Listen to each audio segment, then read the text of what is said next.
for 26 years during the most horrible time of communism. And now I live in the United States. My home is Hawaii.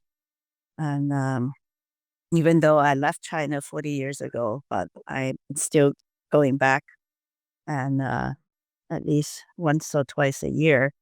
And so um, I'm still updated to the current situation about China. And but uh, I'm not the Taiwan issue specialist, so that's why I invited my friend Terence, who was just in Taiwan during the Taiwanese election, and he's very on top of everything. So yeah, I will ask him to introduce himself. Thank you. Hi, everyone. It's truly an honor to have this opportunity to speak with all of you from Student for Liberty. First of all, I want to introduce myself a little bit. I was born and raised in Beijing. I attended university in Canada and Hong Kong, majoring in East Asian studies. And then I worked as a journalist in Hong Kong and Beijing, covering various political and social issues related to China. And a few years ago, I decided to settle in Toronto, Canada. At the same time, I started my YouTube channel, producing political commentary content in Mandarin, and I just started in English. It's been a rewarding experience engaging with viewers worldwide and discussing critical global issues. Sure. Okay. Can you see the screen I share here? So, to understand the tension between Taiwan and China today, we must start with some history. So let's start with your PP presentation, please. Sure. Okay. For centuries, Taiwan was a home to indigenous peoples and later became a target of foreign powers. Now let me start with a fun fact. The Portuguese were the first Europeans to reach Taiwan in 16th century, naming it Formosa, meaning beautiful island. So as a Portuguese, some of you could say that Taiwan was once part of your country too. But your ancestors were here long before the Chinese Qing dynasty ever claimed the island. But unlike Chinese, I don't see any of you demanding Taiwan back or threatening military action over it. This brings me to China's reasoning for claiming Taiwan as a so-called inseparable part of China since ancient times. In fact, after the Portuguese, the Dutch, and the Spanish came in the 17th century, it wasn't until 1683 that Qing dynasty from mainland China occupied Taiwan by force. So the argument that Taiwan was always been the part of China doesn't really hold up, especially considering how many powers, including the Portuguese, had a presence there long before. Taiwan remained part of Qing dynasty until 1895 when it was ceded to Japan after the China's defeat in the First Sino-Japanese War. Taiwan was under Japanese rule for another 50 years, and after Japan's defeat in the World War II in 1945, the Republic of China took over Taiwan. But the key moment here we need to focus on is the Chinese Civil War in the early 20th century, which set the stage for the tensions we see today. Initially, the Republic of China, ROC, was widely recognized by the international community, including the United Nations and the United States, as a legitimate government of China. This was primarily because ROC, founded by the Nationalist Party, Kuomintang, or KMT, there are a lot of different names, had been established well before the Chinese Civil War, and the Chiang Kai-shek's government continued to assert sovereignty over all of China, claiming authority over the former Qing dynasty territories. However, following the Chinese Civil War, the situation changed drastically. The Nationalist Party, Kuomintang or KMT, led by Chiang Kai-shek, lost the war to Chinese Communist Party, CCP, led by Mao Zedong. The Kuomintang fled to Taiwan in 1949, taking control of the island from Japan, and their rule was only limited to Taiwan and a few other small islands. Meanwhile, the Communist Party established the People's Republic of China, PRC, on the mainland, governing a population of over 500 million people compared to just a few million in Taiwan at that time. So here's the critical point. The world couldn't ignore the massive population and the growing global influence of the PRC. By the 1970s, as the Cold War intensified, it became clear that the international community had to choose between recognizing the ROC, which now only governed Taiwan, or the PRC, which controlled the entire mainland and had a far greater geopolitical importance in terms of fighting Soviet Union during the Cold War. The population difference alone made this an easy decision for most countries. If they had to choose one government to represent China, the world's largest country by population, the obvious choice was the PRC. So in 1971, the United Nations passed Resolution 2758, which officially recognized the PRC as the legitimate representative of China and replaced the ROC in the UN. It was not about Taiwan itself, it was about which government would represent China on the world stage. As a result, the ROC lost its seat in UN, and many countries, including the US, eventually shifted their diplomatic recognition to PRC, while maintaining informal ties with Taiwan through mechanisms like Taiwan Relations Act, which allows the US government to continue to provide weapons and military aid to Taiwan to keep Taiwan independent from China. You will often see US naval ships passing through the Taiwan Strait as a signal to China that the US is still watching closely. Now, fast forward to today. Taiwan is a thriving democracy, but it faces some pretty intense challenges. Taiwan's journey to democracy was long and difficult, filled with significant struggles and sacrifices. I have a book in my hand right now, given to me by the president of Taiwan's Legislative Yuan during my visit early this year. This is called Taiwan's Long Walk to Freedom of Speech. This book tells me the stories of how so many people were imprisoned, how countless books and newspapers were banned, and how the fight for freedom of speech in Taiwan is a history written in blood and tears. Taiwan's people had to fight hard for the basic freedoms they enjoy today, and it wasn't easy. Facing domestic pressures from dissidents and the business sector, as well as external pressure from the United States, the national government in Taiwan lifted martial law in 1987. Paving the way for political opposition and setting the stage for democratization. By 1996, Taiwan held its first direct presidential election, making a significant milestone in its democratic evolution. And all these efforts have paid off. Today, Taiwan ranks the #1 full democracy in Asia, 10th in the world. Taiwan also tops the Human Freedom Index in Asia, ranked 12th globally by The Economist. These rankings reflect Taiwan's impressive social and political pluralism and dedication to human rights. It's a true testament to the resilience of its people. But it's not just about democracy. Taiwan is also a leader in many other areas. It ranks as 14th richest country in the world and the 6th richest nation in Asia by GDP per capita. When it comes to healthcare, Taiwan is a shining example, ranking #1 in the world, surpassing Japan and South Korea for 6 consecutive years and placing at the top among 94 countries globally. However, from China's perspective, though, Taiwan is still a breakaway province, and the reunification is the end goal. China's so-called One China principle says Taiwan is a part of China, and they haven't been shy about saying that they'll use force if necessary to bring Taiwan back. For a while, they've been pushing a one country, two systems model, similar to what they did with Hong Kong. But after seeing how things went in Hong Kong, most people in Taiwan were very against that idea. Taiwan is watching China's treatment of Hong Kong closely. In 2019, mass protests erupted in Hong Kong in response to a proposed extradition bill, which many saw as a threat to cities' autonomy. China's crackdown was severe, with high-profile arrest of pro-democracy activists like Joshua Wong and Jimmy Lai. The imposition of national security law in 2020 essentially ended the freedoms that were promised to Hong Kong under the one country, two systems model. For Taiwan, this is a warning of what could happen if they were to accept reunification under the same terms. Then there's a military threat. China has been wrapping up military exercise near Taiwan, flying planes into Taiwan's air defense zone and showing off its naval force.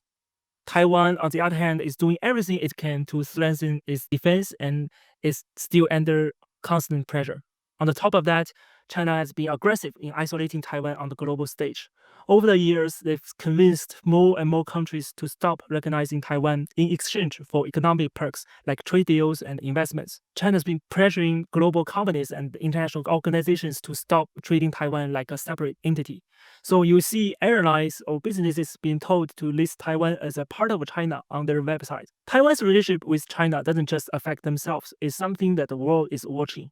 Let's talk about US for a second.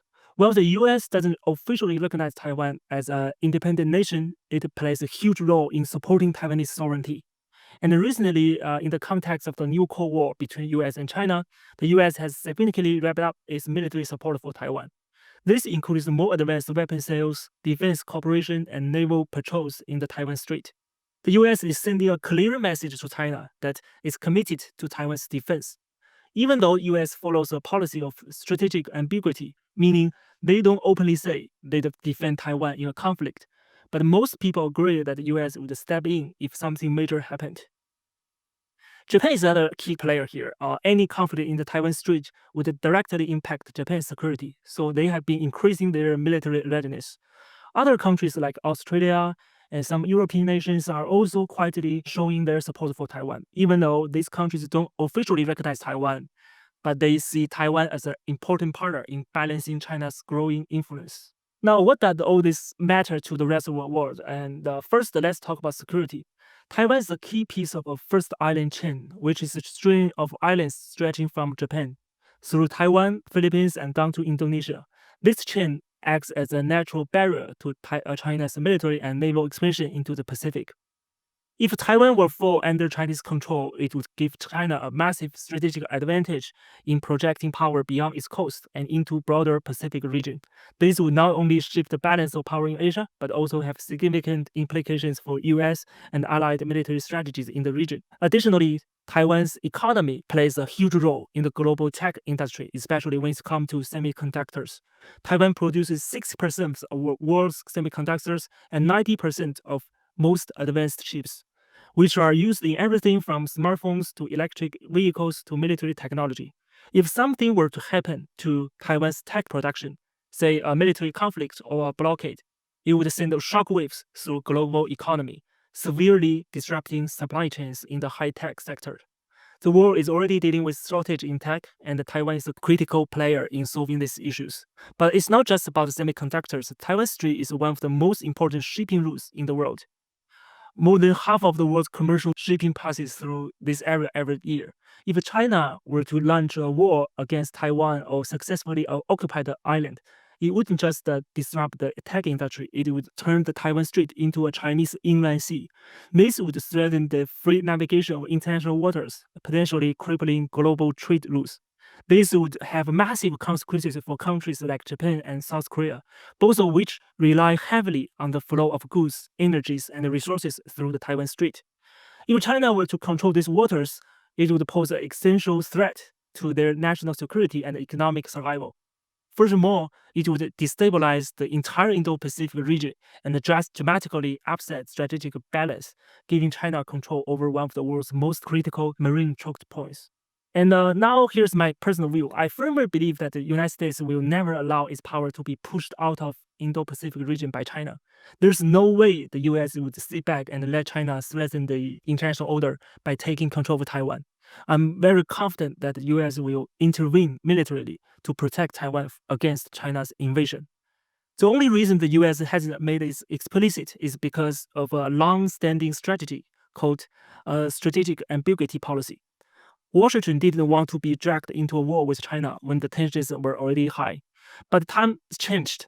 As China's threat against Taiwan has grown, as the Chinese Communist Party faces growing domestic challenges, it's clear that Beijing may resort to military adventurism to distract from internal problems. This growing risk is something that the US has become increasingly aware of, and we've seen the response over time. Since Obama, the US has stepped up its warning to China, strengthened the military presence in the Indo-Pacific, adopted the so-called pivot to Asia strategy, and invested in the regional alliances. Under the President Trump, we saw even more assertive measures, with the US launching a trade war and a technological sanction against China, further signaling that US won't tolerate aggressive moves that threaten the region's stability. The Biden administration has continued this approach, signaling that the days of strategic ambiguity might be numbered. And the international community is stuck in a tricky spot. On the one hand, they don't want to upset China, which is a massive global power and trading partner. But on the other hand, they want to support Taiwan's democracy and its right to self-govern, to hold China accountable for its assertive foreign policy. So countries are trying to balance these two interests without triggering a bigger crisis. Now let's talk about what we should do moving forward. And from the perspectives of geopolitics and a great power rivalry, the CCP Communist Party faces an internal governance crisis that could drive them to resort to military action against Taiwan. By doing so, they would hope to divert attention away from domestic conflicts, consolidate power, and rally nationalist support. This could escalate the new Cold War between US and China into a full-scale hot war. Right now, China's military capability has still not strong enough to fully invade and occupy Taiwan. And they are also concerned about the possible intervention from Japan and US and other nations, as well as potential for global financial sanctions. However, this doesn't mean that such a scenario is impossible in the future. So what can we do to prevent such a crisis? I have some suggestions. Firstly, we need to put maximum political and military pressure on China. The Indo-Pacific strategy led by the US and Japan has effectively created a containment around China, limiting its military expansion in the region. In addition, strengthening Taiwan's defensive capability is also crucial, as it raises the cost for China to launch an attack. By making any military action too costly and risky, we can deter China from making any rash decisions. Secondly, there needs to be a decoupling of the global economy from China, reducing dependency on Chinese products, especially by encouraging multinational corporations to shift their supply chains out of mainland China to other nations like Southeast Asia, can limit China's ability to weaponize trade. If China cannot use economic leverage to coerce other nations, it weakens its hand in both geopolitical and economic disputes. And the one thing we can do on a personal level is to try to avoid buying any products made in China. I know it's probably unrealistic to avoid Chinese-made goods 100%, but at least we can try a little bit. I always check the origin of products when I shop. If there's an alternative on the shelf, I will choose something other than made in China. Lastly, we must strengthen the ideological and value-based criticism of CCP. The international community needs to recognize the nature of the CCP's rule and raise awareness about its oppressive tactics. We must also expose the lies of the Chinese Communist regime on the global stage, pointing out their misrepresentations, such as their deliberate distortion of UN Resolution 2758. Let's talk about a little bit about the Resolution 2758. CCP claims the resolution proves that Taiwan is a part of China, but the resolution only addressed the replacement of China's representation in the UN and did not touch on Taiwan's sovereignty. Furthermore, China's claim that the international community recognizes the One China principle is also false. One China principle says there's only one China in the world, and Taiwan is a part of China. However, the international community follows so-called One China policy, not One China principle. So One China policy aligns with UN Resolution 2758 by acknowledging that People's Republic of China represents China, rather than Republic of China, government based in Taiwan. This is just the first part of One China principle.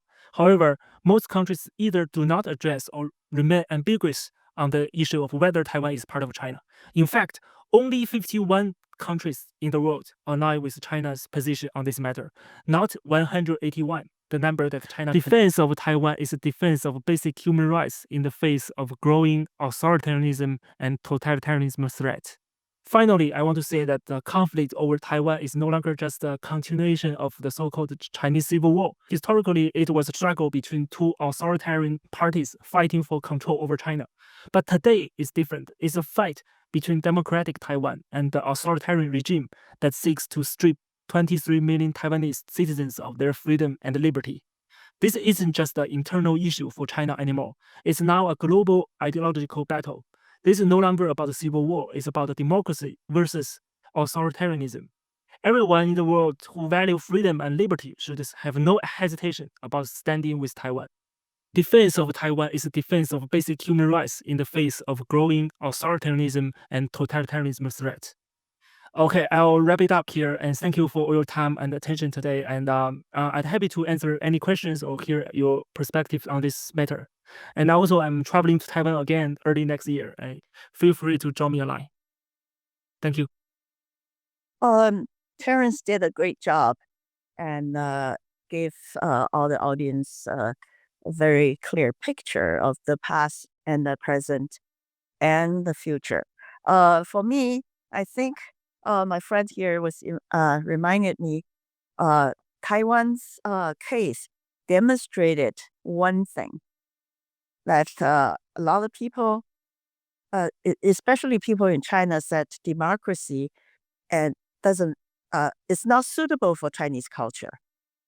But Taiwan's case proved they're wrong, and the Chinese people really can establish a country and have a government that is for economic freedom, for human dignity, for human rights, and for um, democracy. And it's not the people or the culture; it's the system. So uh, that is very empowering for the people in China. But the current situation is in China, the central government block all the news and information uh, from around the world. Uh, so the Chinese people inside the Great Wall of China don't know what's going on and don't have a realistic picture of uh, the life and the uh, economy and the situation in in Taiwan. They don't even know much about Hong Kong, and so um, I think there's a lot of things that we can do, and is to uh, raise the awareness of this important issue, and also I think in Europe now there are countries like Lithuania and some others, and start to uh, treat Taiwan as a sovereign, independent country, even though they cannot uh, really uh, declare that officially. So I really think that's a good trend and movement. You are young people, young leaders in Europe, so you should be able to raise have a lot of voices and raise awareness in your respective countries, and to let people know Taiwan is a country. Here in United States, the some libertarian parties in different cities, they make buttons saying Taiwan is a country. I think just by saying that, simply just like the white paper uh, demonstration, just by saying Taiwan is a country, that will make a big difference. So I really want to see that the Students for Liberty start doing something like that. Thank you. Thank you. Thank you for the comment. We Student for Liberty are actually an international global organization. We recently just set up SFL, Student for Liberty in Taiwan, and I hope that with their help, we will have growing impact of people's awareness of the Taiwan situation, and Taiwan it is indeed an independent country. So here I have some questions from the audience that they submitted earlier that they want to know what's your opinions on what groups or parties in Taiwan are best equipped to defend Taiwan's democracy, and what role they think that USA should play. Terence, go ahead. Well, I think the result of the election already proved that majority of Taiwanese people supports the current administration, DPP, the party of Democratic uh, Democratic Progress Party. So because that's the only party that stand against Chinese aggressive behaviors, but other parties are kind of soft on China and trying to um, uh, be nice with China and ignoring the fact that China is trying to take over Taiwan. So Taiwanese believe that they have to defend democracy and freedom. That's why they choose the current administration. Yeah. Will the election of Trump be decisive for the future of Taiwan? You mean the election in US? Yes, in the election in US of Trump. Yes. I think no matter who is the president of United States, Taiwan's problem is connected to the U.S. Interest, national interest, especially national security. That's why no president in U.S. can afford to lose Taiwan.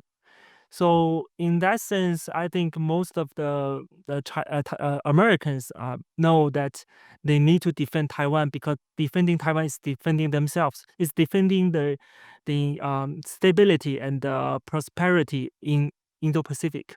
If China took over Taiwan, they're gonna be disastrous for everybody.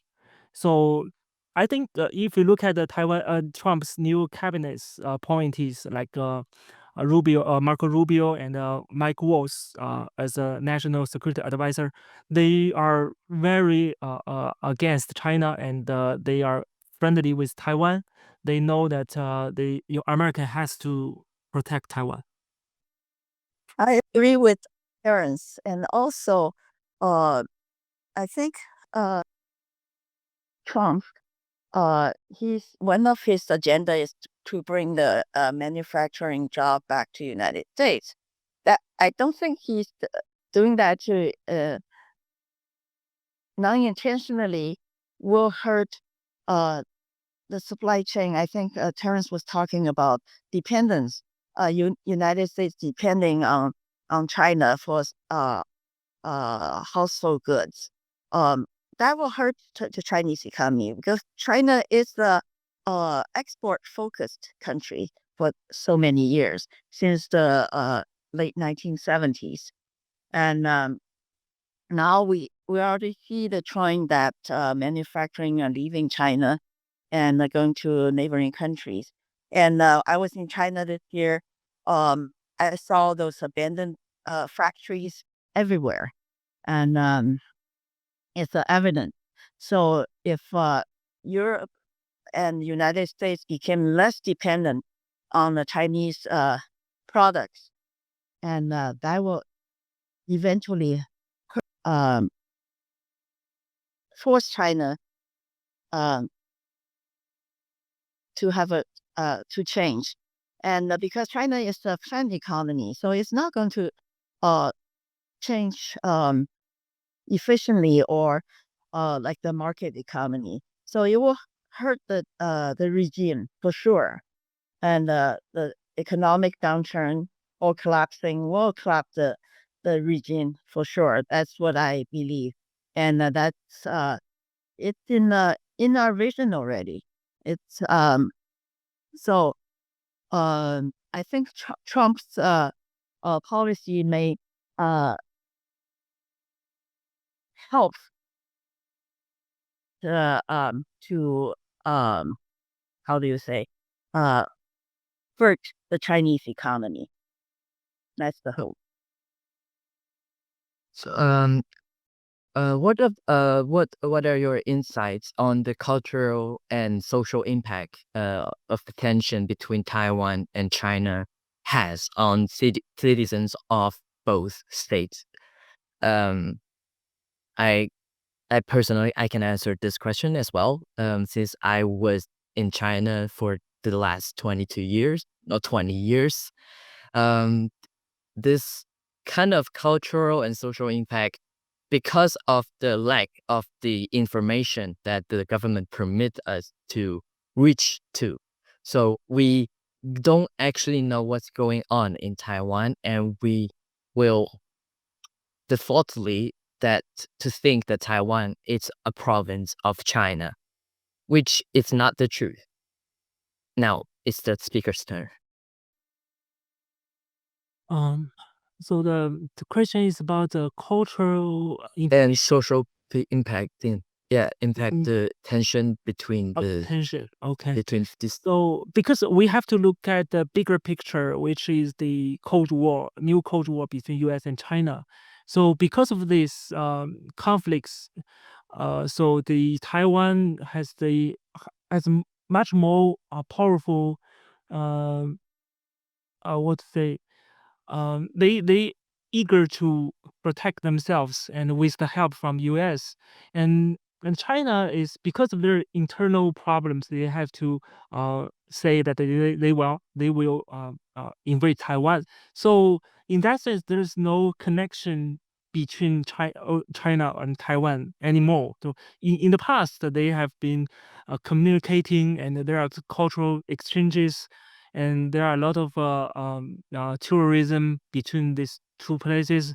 But now, because of this new Cold War and because of the tension of the invasion, so now they are kind of going to these two separate routes.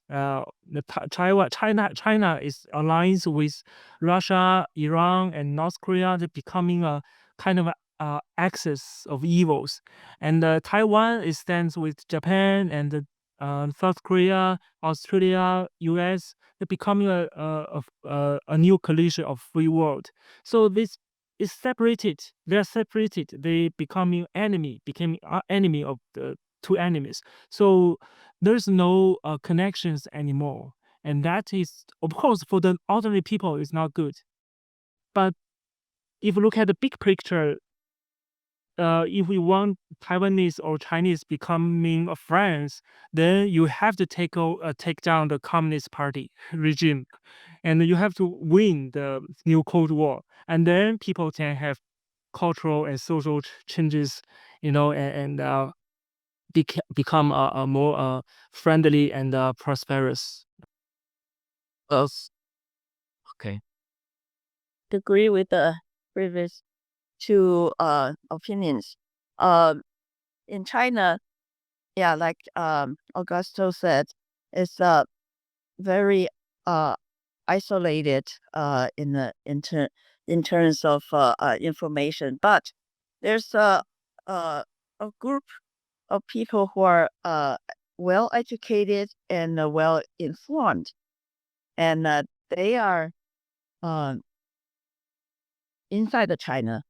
They also support the Taiwan independence, but the majority of people, they are not well educated, not well informed, and they still uh, uh, at the stage of Chairman Mao's saying we have to liberate Taiwan.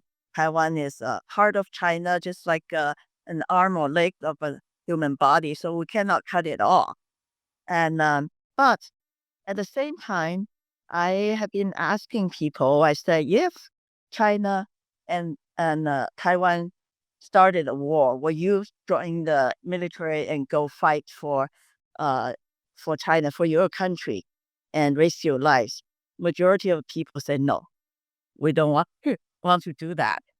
So now you know, and they were just saying things, but they are not really going to risk their life to take Taiwan so-called back. Um, yeah, that's the kind of on the street situation. Okay. Following up of Terence answer of this impact on the people, since that the Trump has won the election of the presidency, and what are your both of your view about his statements that he gave during the campaign? Will it make any difference in the relations between the U.S. and Taiwan? Also, what do you think that the Trump will take the mask path or the Rubio path on Taiwan? Terence, you go first. Okay, I don't really take seriously about what Trump says, especially during the campaign. And he can say anything that he wants, but we have to look at what he will do, and especially the policies of the United States, because it's not about mask pass or the Rubio pass. It's about the United States pass. And especially the people who are in the position, it's not mask. It's Rubio, and as I said, the Mar the Mike Waltz, the national safe security advisors. So, and you look at other Trump's cabinets, most of them are actually China hawks. They will not take a different path. I think all this U.S. president taking the same path is to strengthening the ties with Taiwan and trying to combat or confront China on many issues. That's the only path U.S. can take. Yeah. Well, I totally agree with Terence. Yeah. We don't we cannot take Trump's campaign promise speech seriously. And he always just say things without really going through his head. Um and also we have to remember Trump right now, he behaves like a dictator. He doesn't he think he can just assign his cabinets without going through the Congress, and he can just do this and that just on his own. No, this is not American politics. And also, Trump right now is behaving like total dictator, and so it's not going to not everything going to happen as he said or he wanted to do. So um, we have to wait and see.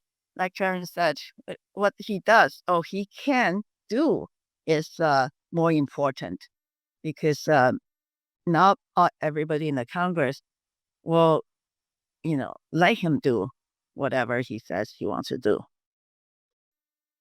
Thank you for your answer. Here's another question: that is China employing any specific policies to force Taiwan back into ROC? Which I think this audience probably does not know much about Taiwan's history, but I think he might be referring to. I have no idea. Yeah. Do you have any idea? You mean the last question about Yes, is China employing any specific policy to force Taiwan back into ROC? It's like, yeah, it's like a Taiwan self-identified question. Yeah, Taiwan, exactly. Maybe TRC? I'm not sure. No. If Taiwan, if China change to ROC, that's a good sign. Now some people actually saying China, the mainland China is west of west part of ROC. Yes, yeah. That's I a think joke. he means the PRC. And I think China is, exploring every policies or tactics they can to try to force Taiwan back, because they are buying these politicians and business people and trying to influence the election and do everything they can to get back Taiwan without invasion, because they know that the invasion probably is not going to fail. So they have to do everything, including the military threatening, but also using money power, to buying people and Yeah. to want to become a part of China. And they promise you that if you support China in the future, probably they can give you a position, in the future Taiwanese government. So you don't need to try to there's no election anymore. So, but that's the I think most Taiwanese people already realize that. So I'm happy to see many people say no to Chinese um, influence right now. Yeah. Could it be possible to make China to understand that they need to understand, they need to respect the independence of Taiwan, or that this dispute will go forever? I think here I think we can separate it to the government level and the people's view, right?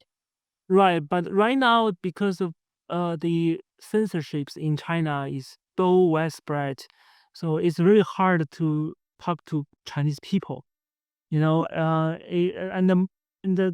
the brainwashing machine is uh, is on, and people are just brainwashed and they don't believe what Taiwanese says, and they just believe in CCP, and they believed in their mother, father, their parents, their teachers, the education systems. So it's really hard to change the minds of billions of Chinese people. But what they can do, I think, is to change the government, or the bring down the government. That's the only way to. Yes, about that, I have my personal question. Like, will the young people of China, with this going down economy, like are they going to have a revolution, or how can we actually bring down this regime? Because this regime has suppressed people, is pushed people's limits again and again to see how people can to how to say, to have the limits to endure their dictatorship. It's extremely hard to start a bottom-up revolution from people and to top. It's really hard. But well, what's gonna happen is that because of these tensions between U.S. and China is gonna be kicked out of the globalization, and will be isolated, and will be sanctioned, will be contained, and then the Chinese government is losing resources. They don't have enough resources to control people, to brainwash people, and they don't even have the money to pay their police forces in some local counties and townships. So that's gonna bring down the government from the bottom, because they don't have the enough resources and money to do that, and the economy is collapsing. Will be social unrest, and then people have a choice to find their own way to for living, and so that's gonna change China. Yeah, and also China is heavily depending on import of food. They're a big country, but cannot feed their people by themselves. So that will really hurt China if there's a war happening or something. People will be starving. So that will definitely bring the unrest in China. So they don't dare to really start a war. Yeah. Yeah. In your opinion, how will the relationships between China and Taiwan will shape in the next decade? To wrap this up, in the future, this decade, next decade, in the next 10 years. Sure. Yeah. I think China and Taiwan's relations will be the same. It's gonna, as I said before, it's gonna be they're gonna belong to different bloc, different coalition, for the next decade, and we will see how the Cold War unfold, because if China economies collapse in the next decade, and there will not be dangerous situation anymore. So we have, that's what we have to look at. Okay. Yeah, agree. Thank you so much. You basically replied every question that I may possibly have.